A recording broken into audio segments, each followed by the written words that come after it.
MonoRants at the Movies, a podcast where we rant about films you may have seen at house parties. I'm one of your hosts and jack of all trades, Mono, and suspended in the air by hooks so she can masturbate all over my lifeless corpse is my co-host and master of none, Ciara. Kableh. Sploosh. I don't know. Sploosh is more. Yeah. Getting my Dave Navarro on. That's definitely more apt. But if you are American, you may have no idea what we're talking about. No, because that scene wasn't in it. Getting in early with trivia. Uh-huh. But we are talking today about The Cell, and it's a little bit different today. I mean, not that fucking different. We're still talking about a movie that you may have seen at a house party that's trashed by critics, but we like. But I only just discovered I liked it because I had never seen this film before. No, it's I don't know when I saw this the first time, but it has always stuck with me because of the visuals in it.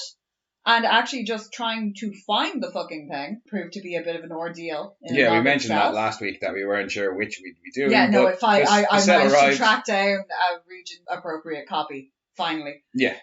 And I have done my best to not talk too much about it to save it for the podcast. No, I actually didn't know if you liked it or not. I was a little bit nervous. Well, no, I did. I told you that I did like it. I did enjoy it. I mean, it's not something that I would be raving about. The visuals are fantastic, and there was a couple of things that I did really, really like about it. One being the scene that we have alluded to in your introduction, but we'll get onto that one in a bit for a number of reasons. But yeah, no, it was fun. It was definitely fun. I was definitely surprised because I've never seen Jennifer Lopez in anything. I quite like Jennifer Lopez. And she's actually really good in it. Yeah. Well, it's the only thing I've ever seen her in now. But yeah, she was actually really good in it. Yeah, just disregard Gigli and no, I mean Jennifer. Like she was her iconic role is Selena. And I know you keep telling me this, but you've never seen it. But if you ever look at footage of Selena performing or being interviewed and then watch the film, it's the same bloody person. Like, see, it's really, really good. I think I just had a thing against Jennifer Lopez because she's Jenny from the block. No, not at all. No, because I was a 18-year-old twat who thought he knew loads of things about films, and I was like, oh, fucking Kevin Smith getting Jennifer Lopez in a film. Oh, it's the end of Kevin Smith. But no, I mean she's, and I still haven't watched Jersey Girl, but apparently it is atrocious. Apparently, yeah, it's garbage anyway. But my shithead, I blame Kevin Smith for that more than her. Oh yeah, but my shithead opinion had nothing to do with it. Yeah. But yeah, no, she was actually really good in this. The visuals, as I said, are fantastic. Vince Vaughn wasn't bad. The story had a few issues, but overall, yeah, no, I definitely enjoyed it. Do you want to do a summary? I suppose I should do a summary a bit earlier than we normally get. I know, it's just, but it is kind of a more obscure film that's really weird and fucked up. Yeah, and I would like to get into it. Yeah. So we shall go for a summary. A brilliant psychologist and a dedicated FBI profiler join forces when an active serial killer lapses into a coma before they can find his last living victim. Using a new technology, they must navigate the twisted mind of a serial killer without succumbing to a sadistic dream world to get the location of the missing girl before time runs out. Yeah, that's basically it. Kind of explains why I like Assassin's Creed so much. Assassin's Creed with serial killers would be a fucking kick-ass game. Yeah. But when Assassin's Creed the movie came out and they were like, oh, we're going to show the Animus, that's the thing that they're suspended in. That to me is what the Animus kind of would have turned into. Instead of that weird thing that hooks into his back and then flings him around the room like a lunatic. Yeah, do you know what? Actually, yeah. It would have been far more fitting for the context of the games. Absolutely, and I think the only reason that they went the way they did in the film because they were like, oh well, this is how he manages to learn everything. Yeah. Because he's doing the physical movements while reliving the thing. But I mean, it's a fucking sci-fi-ish tosh movie. He's just gonna plug around the room on a tentacle. It's hilarious. Yeah, I mean, it would be no more ridiculous than any of the stuff in the Matrix. So fuck it, it's fine. Yeah. But the machine they use. Yeah, that would definitely have been cooler as an actual Animus. Yeah. And some sort of Assassin's Creed, but for serial killers could be a very interesting game. Yes. Maybe not if you were the serial killer, that might be a bit too macabre. No, could you imagine imagine being Jack the Ripper running around London? Foggy London. But, I mean, we've had Postal in games like that, and it wears off very quickly, but if you were trying It'd be so fucked up to have a H.H. Holmes strategy game. Yeah, it would be very fucked up. But if you were, say, a detective going back in time to L.A. Noir. Yeah, an L.A. Noir style game, but you're tracking historical serial killers. Yeah, well, you have the Black Dahlia murder in L.A. Noir. Yeah. So it has been done. For a change. Yeah. No, for a change. We have got distracted immediately after the summary as opposed to before it. Oh, well, it was bound to happen at some point. And probably several more times. Yes. But yeah, no, the machine's quite interesting. I mean, I have kind of just referred to it as the MacGuffin machine because it is a MacGuffin. Oh, yeah, but yeah. It works perfectly well as the MacGuffin because I like the fact that they're not connected to each other in any way at all. They just seem to be suspended. There's no like wires running from one brain to the one skull to the other. It's just that thing that's over their faces. That weird cloth thing. Yeah, with the pattern underneath it. I kind of just assumed it worked somehow. It was the suits and that. Well, no, because of like this cloth thing and the fact that they do talk about kind of like, or you do maybe get the impression it's to do with like brainwaves and stuff like that. Yeah. So it's how they are representing one mind to another and having them interact. So are they like recreating her brain patterns in the other person's brain? That becomes that does become a plot issue later on. Yeah. Yeah, because the FBI are like, oh no, it's just old mad drugs. Now, if it was the CIA, they would have been totally down with it. Oh yeah, CIA would have MK Ultra'd the shit out of that.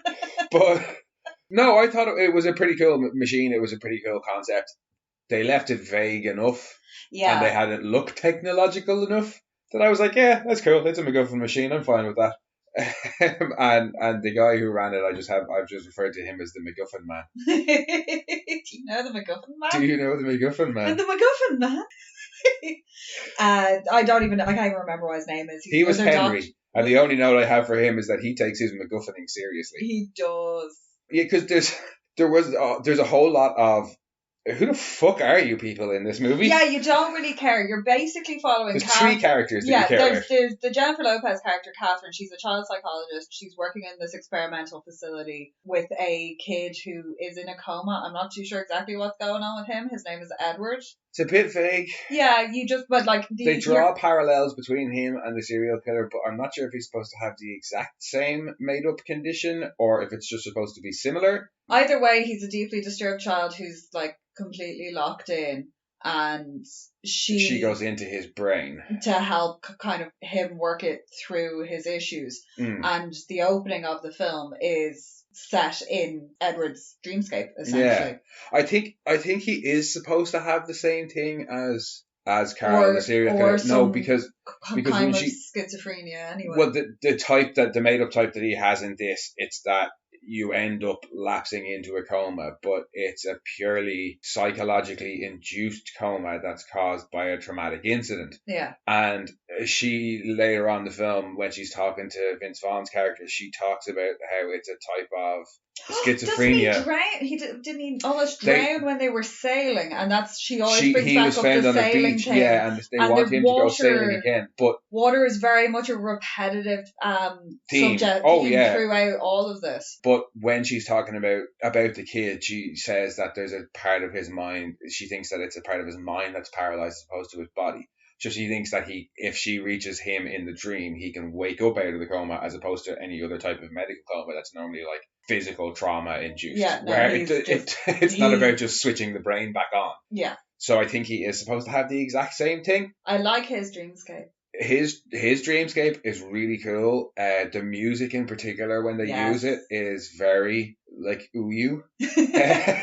Mystical, I believe, is the term you want. Yeah, but it's like it's part Middle Eastern, it's part Asian. It's hard to place. Yeah, and it was all filmed out in Nairobi in the desert.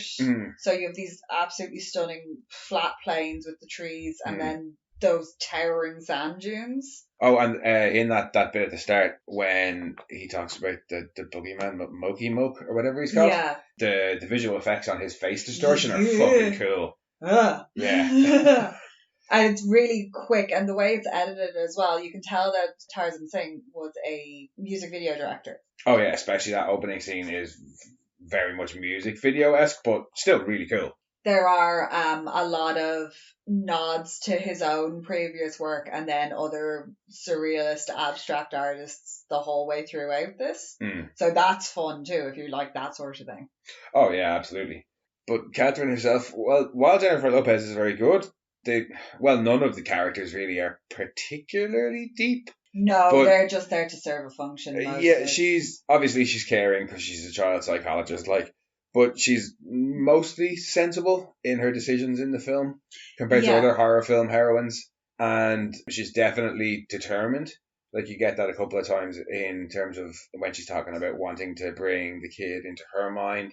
Oh, and they're discussing that about how she's a willing and conscious volunteer, whereas he's not, so it might be a problem. It might actually make things worse because of the shock. Yeah, and then after going into Carol's mind the first time, she's like, I never want to go in there again, but then she does, and then she has that, not an argument, but at the start where she tries to defend herself to the parents who are funding the research of Edward, and you can see in that she's really just concerned. She doesn't care really about the technology. She wants to help the kid. Yeah, she's very passionate about helping him. And you can see that as well the first time she meets Carl in the dream when she gives him the necklace. I think that's the second time. It's when she goes says, when back you in. can't, if you can't find me or you think I'm near, you can use this, and that she brought that with her as a token to give to him. Yeah, it's kind of like a totem. Yeah, even though he's done all these horrible things, and she knows he's done all these horrible things. Yeah, that's something I definitely want to get onto later. Yeah, she still wants to help the child within him. Yeah, so you do get that she is very, very determined. And it's kind of, that's also one of the main traits of our other kind of protagonist, of Pete, Vince Vaughn's character. Yeah. He also gets the impression that, like, that's one of his main character traits, is that he's also a very determined or dedicated he's type been guy. hunting, he's an FBI agent who's been hunting this guy. Yeah, and I do like his backstory when you get it. You can also get, he makes the point that he's accelerating his timeline, that it was months in between each kidnapping. This guy likes to kidnap women, lock them in a fully automated tank thing. The titular cell, I assume. Yeah, gives them enough food and water for 2 days and then drowns them, basically. Yeah. If the ransom isn't paid or whatever. Or well, there's nothing. No, she says... he makes them think that they're going to get It's to give them false hope. Yeah, and then he gets off on that. They think they've just been captured. He films it all, and it's very fucked up. Yes. But yeah, no, it's not, I don't doubt his motivations or anything like that. It was a little bit kind of annoying from a character perspective that our main two protagonists had very similar motivations and characteristics. Yeah, she's far more compassionate and empathetic. Oh, definitely. He is very much, I need to stop the bad guy. He's far more goal driven and understandably, his goal is stopping people getting killed. Yeah, he wants to save the girl in the cell, and she later on kind of wants to save the innocent inside him. Yeah. But I mean, Vince Vaughn's not bad either. He's not. It's certainly not Vince Vaughn's best role. It was when he was trying to be like, hey, look, I'm more than a comedy guy. And it was one of the earlier, hey, I'm more than a comedy guy roles. It's not the worst, but it's not terrible. Hey, I'm not a comedy guy roles. No, and if we're talking about that, generally the one that gets thrown out is the Psycho adaptation. He gets trashed for that, but then the whole film gets trashed. I actually had completely blanked out that there was the shot-for-shot colour Psycho I remake. Completely blanked it. Yeah, Vince Vaughn was in that. Yeah, no, he's not terrible in this. I just don't think he had an awful lot to go with, and I think they kind of...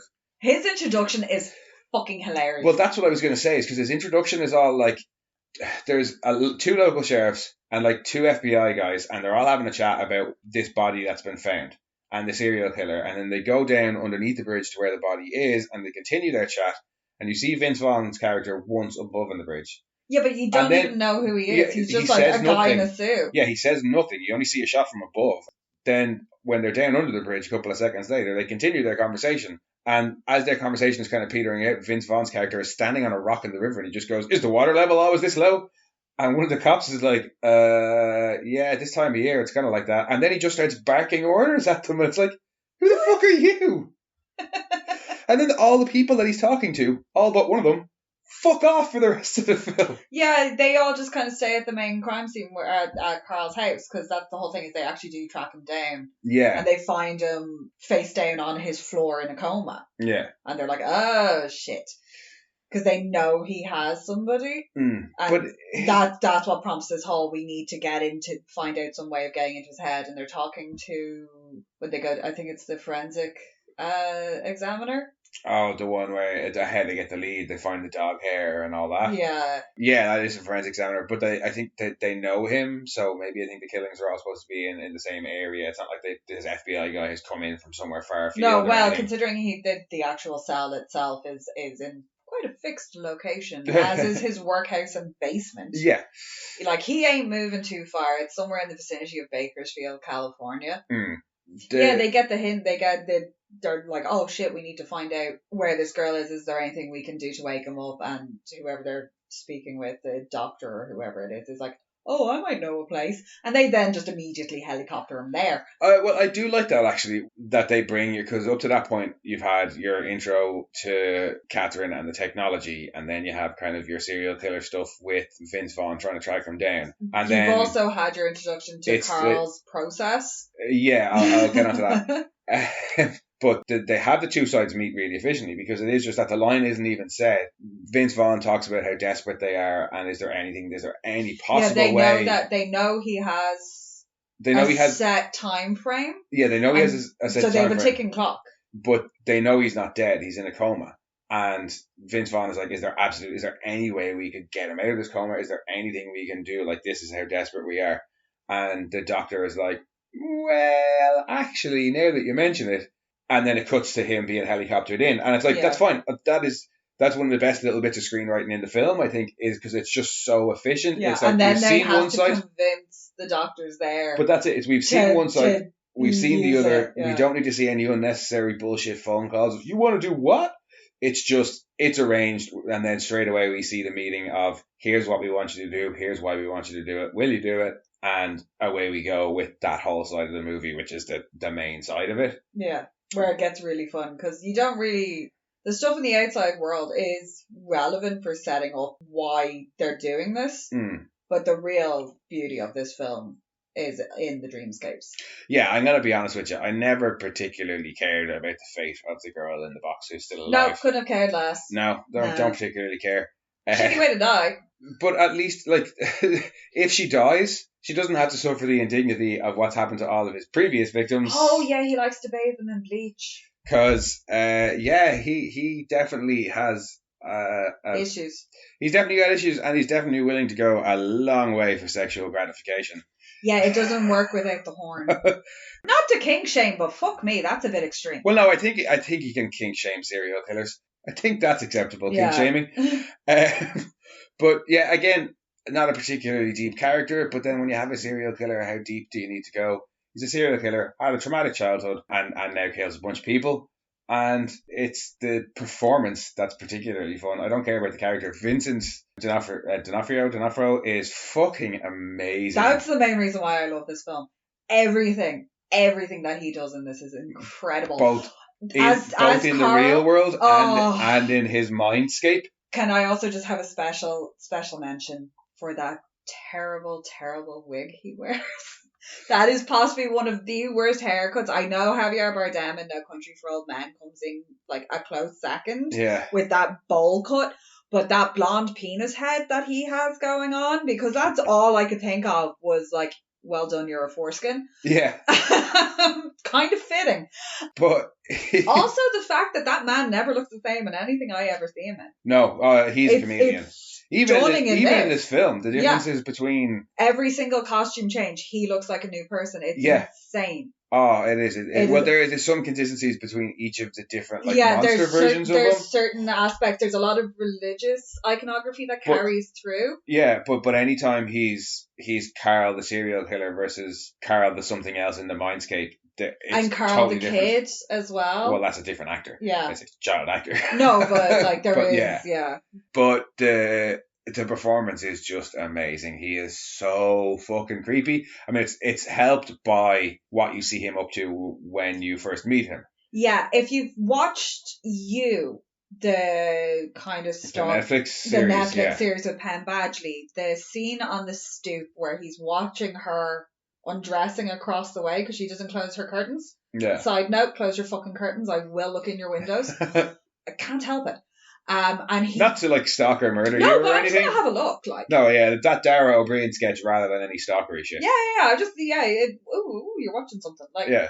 But he's watching her undressing because she doesn't close her curtains, and he's standing up on a stoop on the other side of the street, and he's jacking it, just watching her. Yeah. Yeah, very much that kind of energy going on. Like, it's way creepier than that. Like, fucking Buffalo Bill don't have shit on Carl. No.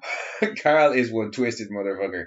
Because that whole fucking... No, I do like, though, when you see him with the first victim, and she's actually still alive and kicking somewhat. And he thinks she's dead, and he runs off, and he basically starts... It's like Rimmer hitting himself in the dick with the hammer. Yeah, after he's injected himself with the fucking... Because, yeah, she kicks, and he, like, runs off. He goes, shit, and runs off and kind of hides behind the monitors. And I was like, all right, cool.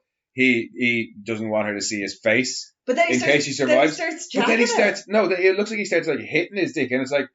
Is he hard? Does he not want to be hard? Is he not allowed to be hard when the girl's alive or something? Yeah, is that bad? Then apparently it is, because the next time we see him, he's involved in Yeah, well, the next time you see her is emerging from a bathtub full of Clorox. Yeah, and she looks creepy as fuck. Yeah, fair play to that actress, because they didn't need to put a real girl on that table and douse her, but they did. Yeah. Fair play to her. No, the round of applause, because that whole thing, him when he gets up on the table and he drops down on her in like a plank position. Oh, just how she stayed still, because I would have punched him right in the dick. Oh yeah, just on reflex. Oh, it is.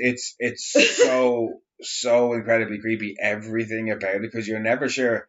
Like, I mean, he pulls a naked dead body out of a bathtub of bleach, and he lays it down. He lays it down on a table. And you're like, it can't end well. And you're her yellow eyes, I think, are the freakiest thing.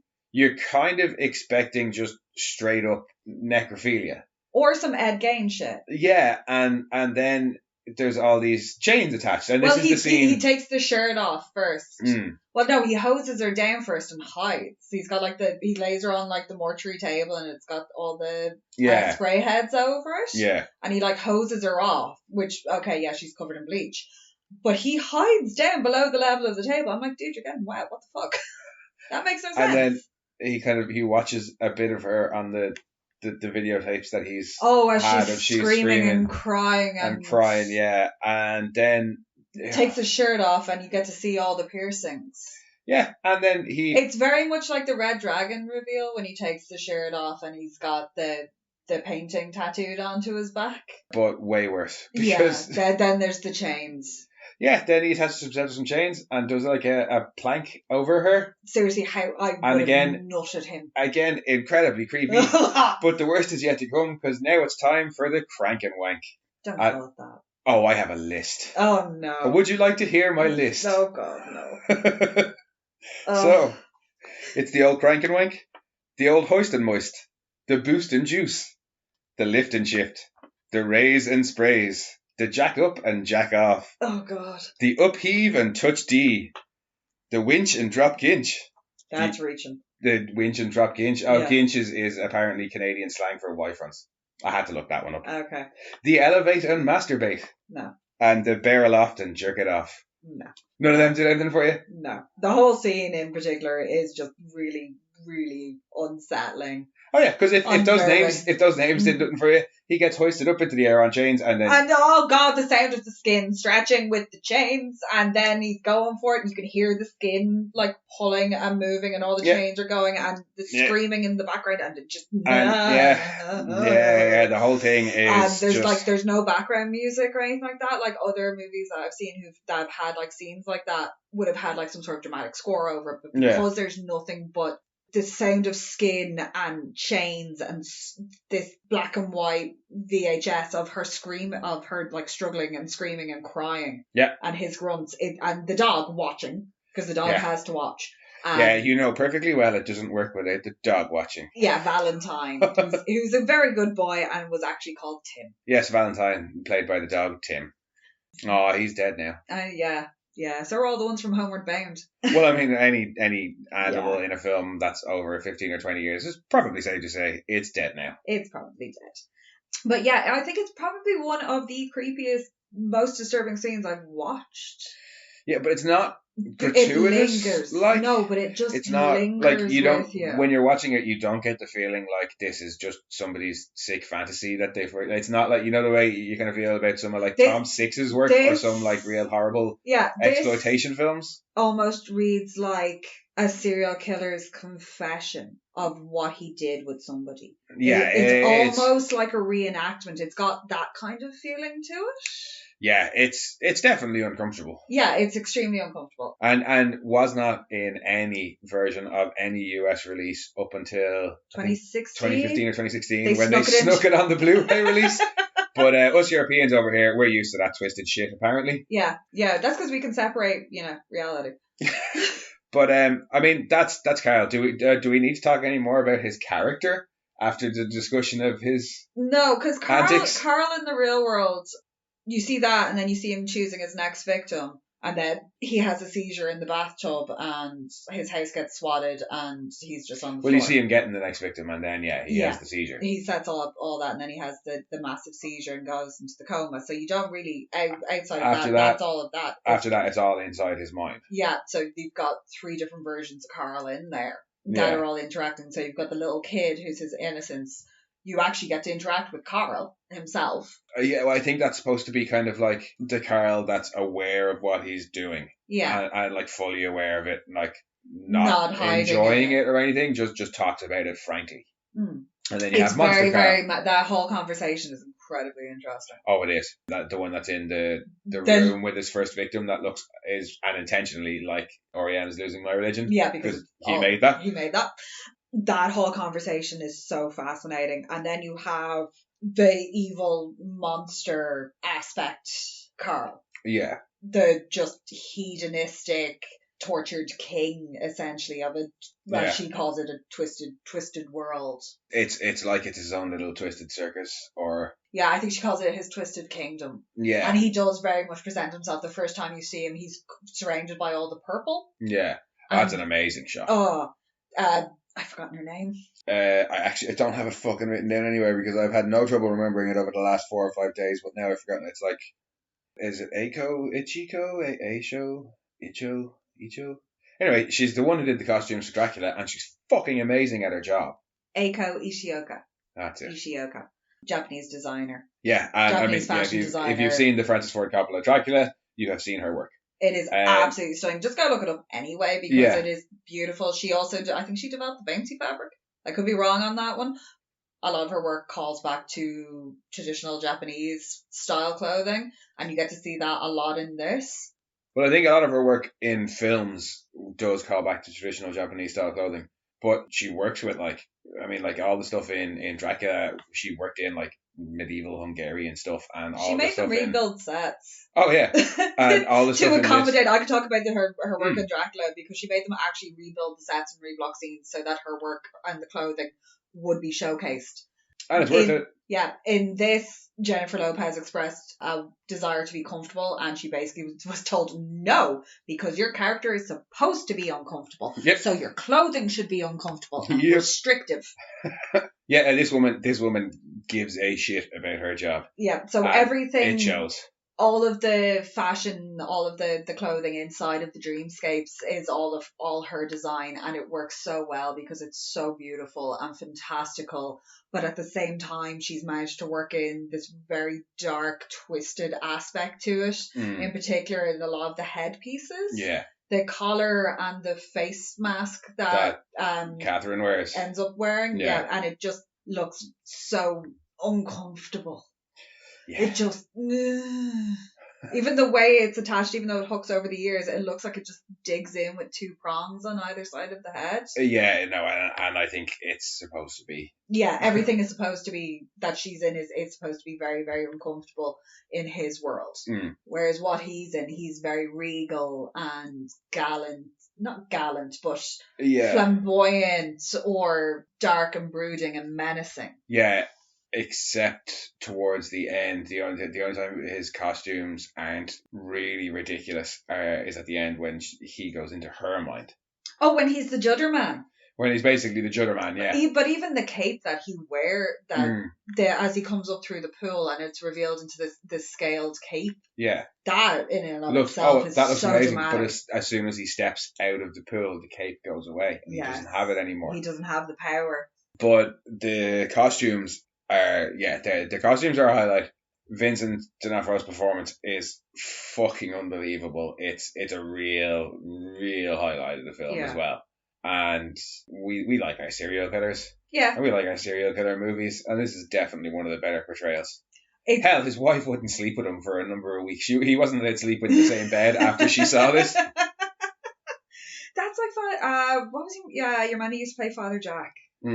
His wife wouldn't let him anywhere near her in costume. Yeah, with those hairy hands, would you? His wee hairy hand. But yeah, no, if I had seen my loved one as this character, I'd have been like, yeah, no, get the fuck away from me. At least for a little while, I don't want to talk to you. It's kind of like when we all sat down as a group and watched The Human Centipede 2, and then none of us wanted to talk to each other for about 3-4 weeks. Yeah. It's that kind of thing. That's how good his performance is. Like, you actually, but that, it lingers. That's a piece of shit. That's a piece of shit film. Yeah. And it's gratuitous. This lingers because it's so good and it's so well done, and it is gory, and as we talked about, that fucking wanking scene is hard watch, but it's not gratuitous. And there's no jump scares or anything like that.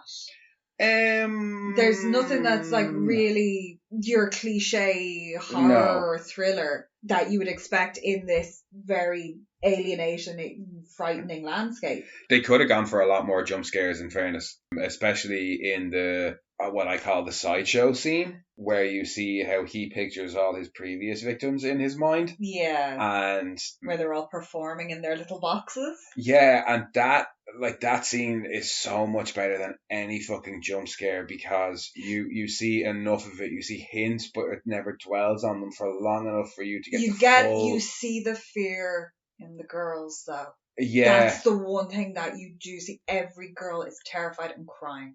And it's these sad little whimpers. Well, except for the bodybuilder girl, but you don't see her face. You see a photo that I assume is supposed to be her face, but at the same time, I did kind of think... I think she's some sort of creation of his psyche, because she brings Catherine to him. Yeah, because she might be policing the rest of them. Shit, is that how he sees Valentine? No, because Valentine appears as a dog. Only after they have him show up and touchy. Oh, yeah. That's in the first visit. I don't know. She gets attacked. I just always that's the only thing that helped him. Yeah, I think the bodyguard, she is some sort of figment that is there to police them. Yeah, but it's the only kind of strong female aspect at all that we see in any of his things, and I was just like, what? It was just a thought. Yeah. But that scene is great because it is you see the fear in them, but you don't see enough of anything except for maybe the girl who's like in the kind of museum scene with the weird deer things. Yeah. But any of the rest of them, and the girl in like the stirrups pulling the cart, and there's a girl in a gynecological chair that's like closing her legs. Yeah, and she's but she's making enjoyed noises, but she looks terrified. Yeah. And yeah, that's because she's got hooks in her mouth to keep her mouth open, and it's almost how he views them all as well. Yeah, the weird like anime paper girl. Yeah, she's got the face. Yeah, he turns. It's really fucking creepy, and it's really well done. It's stated that he turns them into dolls. Yeah, that's what they think he's doing, is he's trying to turn them into dolls. Yeah. It's a creepy kind of. Because that's your introduction to his psyche as well. That's one of the she comes across. That's the first time she goes in. Yeah. She meets little Carl. and then we have the scene with the horse, which is one of the ones that always stuck with me. And there's a lot of Geiger and Escher influence. Geiger, Escher, the other ones that got specifically mentioned are obviously Damien Hirst. For the horse. I would also throw in that German guy who likes to embalm people. Yeah, and then, when Peter goes into Carl's mind, and there's the three girls staring at the sky. It's based off Dawn by Odd Nerdrum. He's a Norwegian painter. And then you have the one just before she sees the horse. That's supposed to be a direct reference to one of Geiger's works, Shaft. And then I can't remember what the Damien Hirst horse thing is called, but it's got a weird name that has nothing to do with horses. Yeah, it's a Damien Hirst piece. Yeah, she meets not baby Carl, but little Carl there. And it's the room and he pushes her out of the way. It's only a room full of clocks. Clocks and astrolabes with all time tracking devices. Yeah. And then a countdown. They're talking around a horse. And she's still in her normal clothing, which, can I just point out, fucking mid-calf length denim skirts. Apparently it doesn't matter who you put them on, they make them look frumpy. Because it was 2000. Yeah, I know, but they really made her look kind of matronly. Yeah. I suppose the juxtaposition then when later on when she's in that red lace jumpsuit. Also, she wears flat shoes the whole way through this. She Good does. choice. She does. Well, like in the dreamscape, she's always in flat shoes. Yeah. She wears heels outside of it, but in the dreamscape, she's always in flat shoes. Good choice. Yeah, that's a small thing, but she is very much a sensible protagonist because she talks just a lot of her actions and a lot of her choices, except for one at the end that's debatable that we'll get onto in a bit. They are sensible choices and they're what she should do. Yeah, the way she approaches little Carl and is like, hi, and she starts saying, telling him stuff about her. Like, I have a friend called Edward. He has a horse too. Yeah. My name is blah. And then this clock starts to count down and the kid starts to look terrified. And she can see this and he's starting to really, really panic and he pushes her out of the way just before a whole load of panels drop down and slice this horse into chunks. Many sections. And then it spreads it out. Yep. And you can see everything. There's like you were pointing out the muscle twitch in the leg. Yeah. Because the horse is still alive. It's just ears. Now in sections and you can see the heartbeat and everything. It's phenomenal. Oh, it is. It's amazingly well done. That's always that. Whenever I was telling everybody about this album, and again, like the horse thing. And again, holds up. The visuals hold up really well. Yeah. There's only one that I would say doesn't look great, and that's when Vince Vaughn has the like weird face freak out thing. Yeah. That doesn't look great. That went a little bit Lawnmower Man. It doesn't look terrible. Oh, and when he first goes in, it's some Lawnmower Man shit. But that was just a bad choice of graphics rather than anything else. Yeah, I think because everything else was actual sets. But even there's very little that was done like as a post production thing that like when you look at this film, a lot of it was but there was plenty of CGI involved in that horse. But that would probably be one of the only CGI heavy scenes. It looks amazing though. Yeah, That's looks the point absolutely stunning. And even I'd say even a lot of like the wide shots when she's walking around like the Guy Garest paintings, that was all CGI as well. Yeah, I'd say that's probably actually just a straight insert onto a painting. Possibly, but it's still, regardless, it looks great. The actual when she's being after the strong, we'll call her strong woman, brings her to the not. To King Carl. To King Carl, not PC Principal. No, not PC Principal. When she's walking through the water, carrying her over the shoulder, the scale of that shot. Yeah. And that little thing. Huge building. Yeah. Just phenomenal. And then she just very unceremoniously just drops her down. Like a sack of potatoes. Yeah. In front of this massive throne that's completely like surrounded by purple fabric. That's all laced up through the piercings in his back. Yeah, and kind of drags in around as he walks towards her. Yeah, I mean, we could do. It's like big wings coming in. We could do a whole podcast about just the visuals in this film, but we're gonna have to. I love the fact that it's in purple as well because that's a very traditional royal color. Yeah. Oh, absolutely. But we're gonna have to stop talking about the visuals at some point, so I'll allow you one more. Is there any other visuals in this film that you really want to talk about? When he's on the intestinal crank. Yes. That's fucking class. Yes, the kingly outfit. You get a lot of it's very like King Carl's taunting him because he's like, oh, why does he cut into him with scissors? And then his fingers. And then he's like, yes, his grubby little sausage fingers. And then he wraps it onto the thing and then he starts taunting him while he's whirling it and singing a little song. And Vince is like screeching because he's trying to get through to Catherine because she's lost in the mind. Yeah. And she's just got that real fucked up smile going on because she's collared. The way she loses the smile as well is actually... And the tear. That's some of her best acting in the film, actually. But really that smile just is chilling. Though, oh, yeah. When she's just... And he's screeching and Carl's singing and winding and there's fucking... peacocks, or no, it's not a peacock, it's a vulture. Yeah. The peacocks are later. The vulture shrieking in the background. Yeah. Because she's in the black and red as well, and the whole scene is white. And he's in a gold. He's in gold with those like fantastic puffy sleeves. Yeah, and he looks kind of like he's a really Byzantine bishop. Yeah, he's real. That's it. He looks gilded. He looks like and a medieval Byzantine kind of like holy man or bishop, yeah. And he's always got the crucifix reference on the forehead. It's always there in some way. It's not just, I don't think it's across all the time. It's that the Carver logo from the table and from the company. Yeah. Oh, the line with the crescent. The line with the crescent and the C in it that gets used. That's the last visual thing I'll talk about is the repeated use of that logo in small ways and big ways throughout all the Dreamscape. It's the major clue. It is the big clue as well. But yeah, no, that I like that use of it throughout. That is this kind of, it looks kind of like a rune. It looks kind of like a cross. It looks like a kind of arcane symbol. Yeah, and it's taken on a life of its own within his world. Within his mind, as a representation of this everything otherness. He is, yeah. It's almost like it's his logo. It's, again, Red Dragon. Yeah, but I think that we've banged on about the visuals. And the costumes. Plenty. But one last time for the costumes.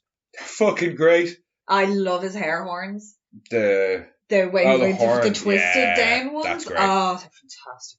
Do you know what I liked? What? Jennifer Lopez smokes a big fat doobie. Yes, she does, because she can't sleep. Mind you, she tries to go to sleep watching Fantastic Planet. What's wrong with you? Yeah, that's, I mean, like, she has a big fat doobie. Yeah, big fat doobie will help sleep. It's California. Well, it was California in 2000, but also that is a very common thing among psychologists, I believe. To toke. Yeah. Fuck it, they knew it worked. But anything you didn't like? Because I had a couple of things I didn't like. I don't like the majority of the cast, but that's just because I felt like they were unnecessary. Yeah. I'd actually forgotten about kind of the rest of the story because everything within the dream world is so impactful and so striking. I'd forgotten that it's a murder investigation movie. I'd completely forgotten about Vince Vaughn. I knew he was one of the leads in it as well. No, I knew there was somebody else in it. I just couldn't remember it was him. Yeah. It was always, it's Jennifer Lopez and Vincent D'Onofrio. I can't pronounce his Vinny. name. Just call him Vinny. And it's always stuck with me, and it's like it's always been the dreamscape aspect of it that I've enjoyed. I'd kind of forgotten about the rest of it. I didn't care about who the detectives were. I kind of felt bad for the mom, but it's same because we never go back to her. No, that's it. There's no kind of culmination of that. Well, there is a scene at the end where we see her going back into Edward's mind, or maybe she's actually brought Edward into her mind. No, not Edward's mind or mom. When they go to interview your one who's been kidnapped. Oh, but she survived, so who gives a fuck about her parents? Who gives a fuck about her parents? I could have done without They barely even give a fuck about her parents. Whoever the other FBI detective is, I know. Not Tim Roth. Not Tim Roth, but he was. My only note about him, whose character name was Jordan Ramsey, by the way. Yeah. Played by the actor Jake Weber. Absolutely no problem with the actor. He was in Dawn of the Dead. But I don't know if it's just this. He really looks like whatever Tim way Roth. he's styled in this film, every time you see him when he's not face on, it's Tim Roth. But seriously, he's not Tim Roth, and that's my only note about him. Is no. Not he Tim Roth. wavers between Tim Roth and the guy who played Ozymandias in Watchmen. Matthew Good. Yeah. Yeah. Yeah, I think it's the blonde hair as well. But he is neither Matthew Good, nor is he Tim Roth, nor does he have any fucking characteristics. No, he's just there. Yeah. The two that work with her, they have some characteristics. She, the Miriam, one is the physician, so she's there to make sure they're all okay, and the other guy is the MacGuffin man. And that's it. They he have does some his science and he interaction. takes it seriously. Yeah. He does kind of care about the people. She really cares about the people. She's the one who argues against Catherine taking the kid into her mind. Yeah. She's the one who's concerned about not sending Peter in because he's not trained. But other than that, they're not too bad. Everybody on the FBI side can fuck off. Who are any of them? I don't remember any of the other names. The only one I was happy to see is the Tyler. coroner. Or the medical guy who was actually fucking Father Hennessy. Hennessy from, and that's the only reason we were happy to see him, because it was like, hey, you were in Constantine. Who the fuck are any of the rest of them? Also, can we have a round of applause for the fact that they breached all sorts of protocol by looking through the microscope at they're like, here, come look at this dog hair. While we just wander around this dead body. We're just going to contaminate the shit out of this. I tell a lie, there is one character that I do give a fuck who he was. Because that is the little kid who she's trying to help out. Oh, he wants to have all the sex with you. He would love to have the sex with you. Because if you are a Supernatural fan, he is the kid who swaps bodies with Sam Winchester and would love to have the sex with you. Oh, he's totally having the sex with you. And I was like, I know that kid. And looked up. I was like, no way. That kid's great. He's good. Honestly, For what we get out of him, he is very good. No, when as is little Carl. I didn't actually look up who that was. Yeah, but he's good too. Yeah, the kid who plays little Carl, especially the scene when you kind of get his backstory with his dad, and he pushes her into the cupboard. Yeah, the fear and the panic that kid portrayed was phenomenal. That scene as well. That's a tough watch, particularly when he's like, "That's not your mother." Oh god! Yeah, I'm not even going to go into it because that's some fucked up shit, and that probably would create some serial killers. But I do like how the world of the not the psychology, whatever that fucking company is with their magical MacGuffin machine. Yeah. That side of the world is built really well. There's an investor. There's a science team that developed it. There's a reason for the investment because they're trying to solve this kid. But the FBI side of it, I kind of don't give a shit about. No, you don't really care if they're trying to. He's trying to catch this guy. Even when he gets his clue, and this was one of the things that did kind of annoy me at the film, when he gets his clue and he goes out, he figures out where she is. And he does. He figures out where she is and he goes and he finds her. And it's intercut with the last bit of Catherine going back into his mind. And the first time I watched it, I was just like, why is she going back in? And then they have the information. Why is she going back in? Like, I know she feels bad for kids. I know she feels bad for the kid. She promised the kid. She promised the kid she'd help him, but the kid is just a manifestation of a part of a serial killer's mind that still has some innocence left. It's when she stops and looks at him, and he's still having the panic attack. He's breathing really rapidly, and she can't leave him. She can't leave him like that. No, but then but again, that's just a manifestation of his mind. Yeah. That's all I kept thinking until the second time we watched it, and I was thinking the exact same thing again. And then I thought a little bit, now this is probably some 2022 kind of hindsight, but they talk a lot about schizophrenia in this film. Yeah. And would we not refer to schizophrenia as DID nowadays? Or is it it's a type of DID? I do not know enough about either. No, neither do I. But it may be now referred to as dissociative identity disorder. When we were kids, if somebody was called schizophrenic, it meant they had split personalities. Yeah. Now we would have episodes. Now we talk about split personalities in the sense of DID. Yeah. And from a lot of the stuff that I've seen online of people talking about it, that it's not different aspects of their personalities. It's an entirely different personality. So if that were the case, that little kid isn't just a manifestation of the innocent part of the serial killer's mind. He's an entirely separate. He is that little kid from when he was a little kid, but he's also an entirely separate personality from the serial killer and deserving of a safe ending. Now, I'm probably reading way too deep into it. I don't know. No, but that's the only way I can. They're all connected as well. Oh, they are, and in the same way that I assume in this in the individual who has DID, their personalities are connected somewhat, but they would see themselves as distinct from each other, from what I've gathered. From the people that I've seen kind of sharing on TikTok and through YouTube, who share their stories from an educational point of view. For some people, they do seem to have some crossover, and they can kind of say, right, this is where we are, this is what we're doing. No, but not about crossover. But they are completely distinct and separate, and have different likes and dislikes. Some don't like, and different genders and different ages. If that's the case, I can justify her going back in to save the kid. Yeah, to give him some peace. If he's just a serial killer and those are just aspects of his personality she's interacting with, going back into his mind was a stupid fucking decision because she didn't need to, because they were going to rescue the girl anyway. Yeah. But she can't bring him out of the coma. She doesn't go into his mind. No, she brings him in, but she brings him into her mind. Equally which is even dangerous. More dangerous. Yeah. but then a big spoiler here, she kills him in her mind. Yeah, she drains him. And he dies. Yeah, because it's that whole thing. If they do allude to it, if you die in your sleep, if your mind believes it, it can happen. It's like the old wives' tale of if you die in your sleep, you die in real life. But she kills him. Yeah, basically. She killed the dude. Yeah. She's not going to jail now. No. No, she's not going to jail. Well, she's adopted a coma. She's adopted the serial killer's dog. Well, I suppose as well, if the FBI don't believe that that's how he got the information he needed, they're also not going to believe that she killed him in a dream world, which caused him to die. Yeah, in real life. They're going to say he overdosed on all the drugs that they plumped in. Or that he fell into a coma and died. Yeah. But yeah, no, she straight up kills the guy and gets off scot-free. Yeah. But that was in an extremely religion-heavy Catholic heavy scene. Oh yeah. Oh yeah. yeah.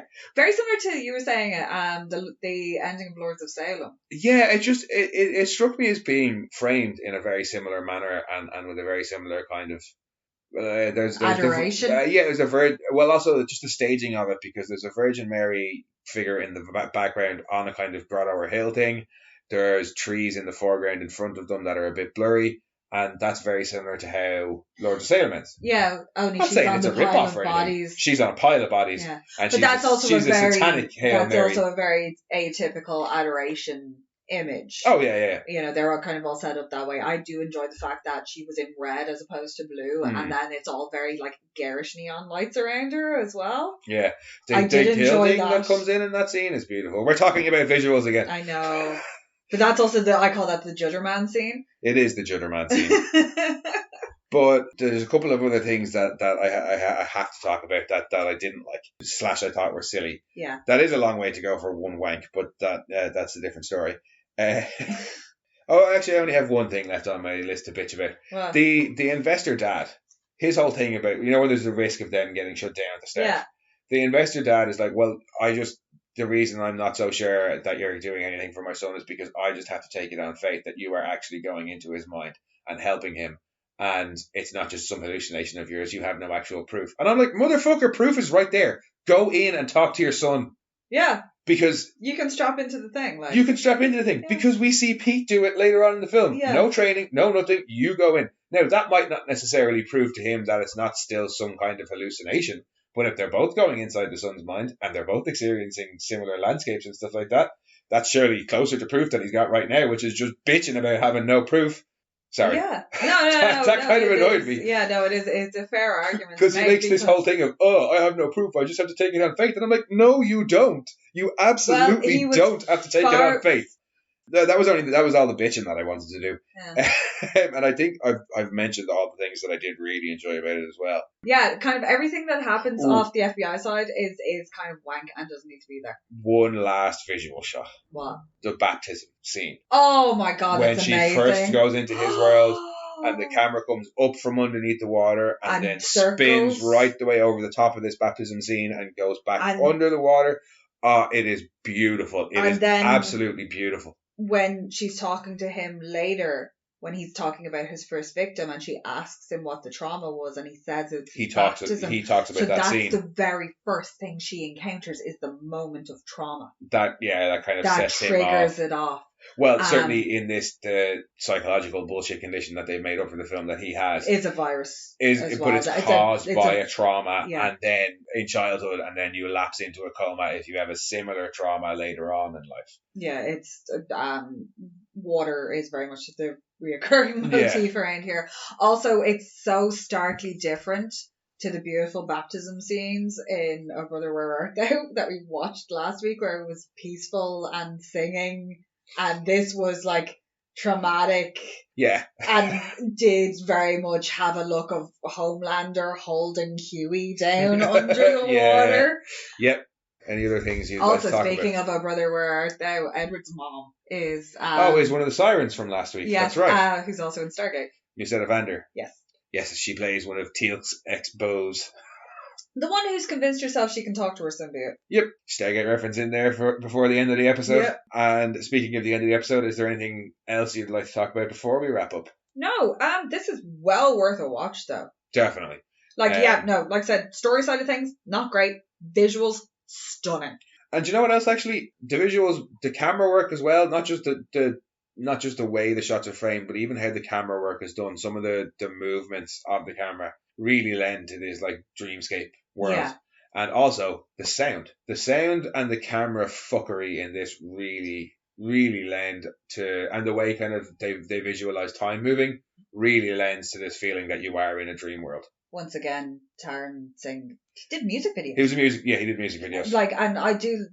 It is quite a straightforward story. Like they're trying to stop a serial killer, but because they're used to taking a 3-minute story that's very visually heavy, especially he did Losing My Religion. Yeah. Which is the one that's probably referenced the most through this. He also took a lot of reference from Nine Inch Nails videos. Yeah. Stop motion, a lot of that similar kind of style. You can see that in the editing style. It's very much that kind of old Shutter editing.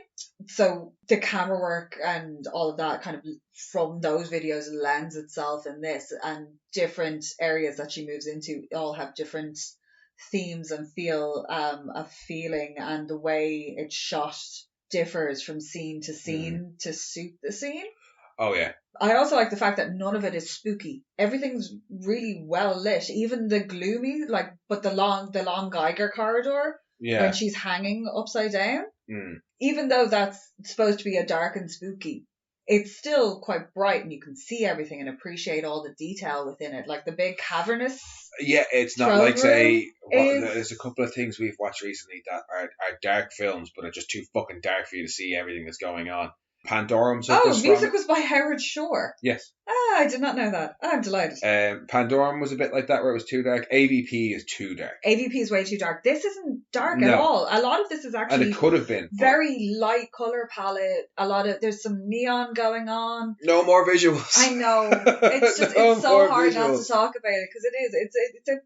It's a beautiful, beautiful film. It is in parts. And actually, to shut you up about the visuals, the sound of Carl the Killer, like Carl the Killer's voice in his dream world, is fucking class as well. Yes. Because when it's just Carl and when it's just the kid, there's no effects on it. But when he's and his teeth are all weird and fucked up. And he can't talk properly. He's like, "Me got boy me got me boy."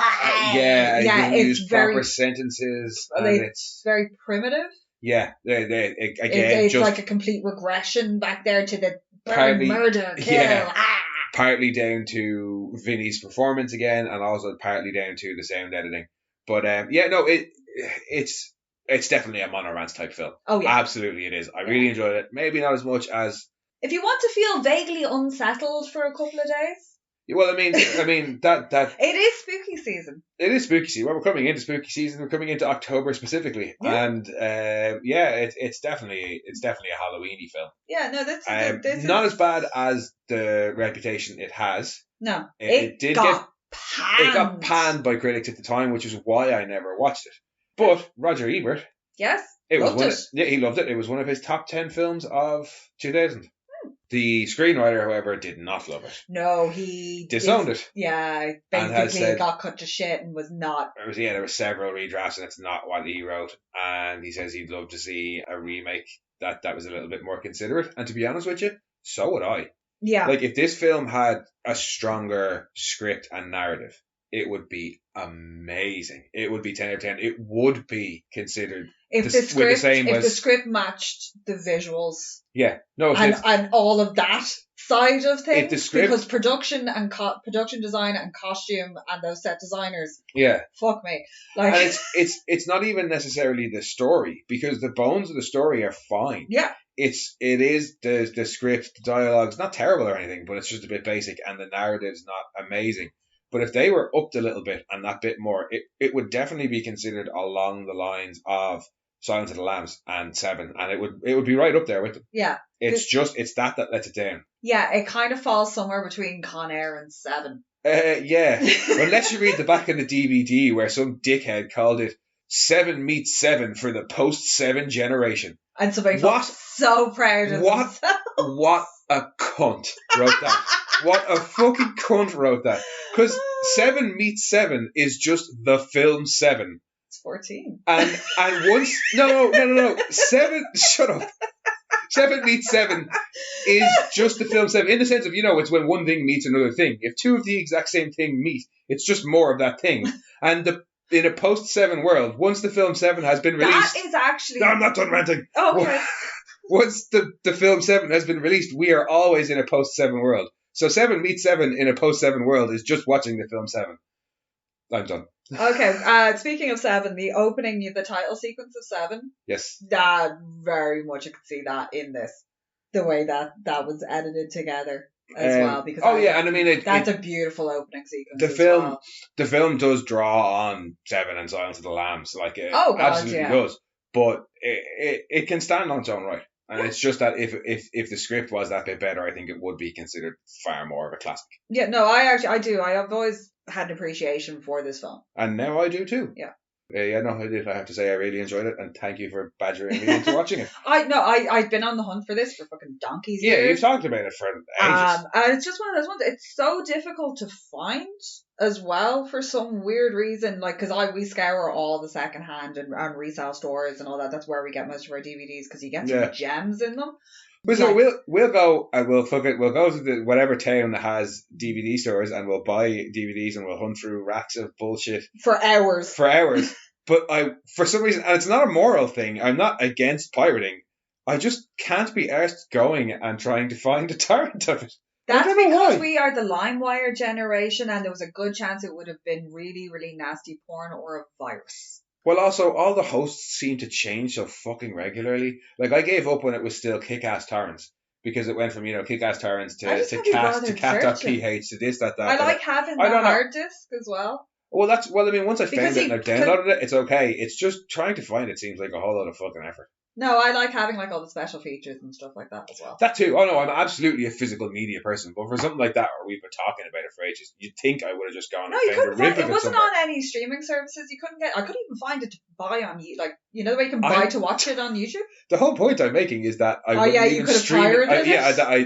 I couldn't be arsed pirating it, but we got it in the end. Yeah, we got it in the end, and I did thoroughly enjoy it. Gee. And I think next week I'm going to try and convince you to flip the script and get you to watch something that I have loved for years and you have, not that you haven't watched it, but you've never made it through. No, I've never made it the whole way through it. I won't give you any more than that. Yes. It is not March of the Penguins. I fall asleep during that. No. But that's nobody's fault. After that, we will be into October. Can you imagine if we did March of the Penguins? That would be hilarious. We'd be like, look, that's a stupid penguin. So then there's just one penguin on screen. and I didn't really like his character too much. It was a bit shallow. The robot chicken March of the Penguin. Oh yeah, no, that absolutely. He had, in fact, shat himself. But yeah, no. So after next week's episode, we will be into October. Spooky season. You say we will be. I've already decorated for Halloween. Yeah, you've decorated for Halloween. It doesn't mean we're in October yet, though. I know. Our house is always slightly Time still has to pass the way it normally does. But our house is always slightly decorated for Halloween.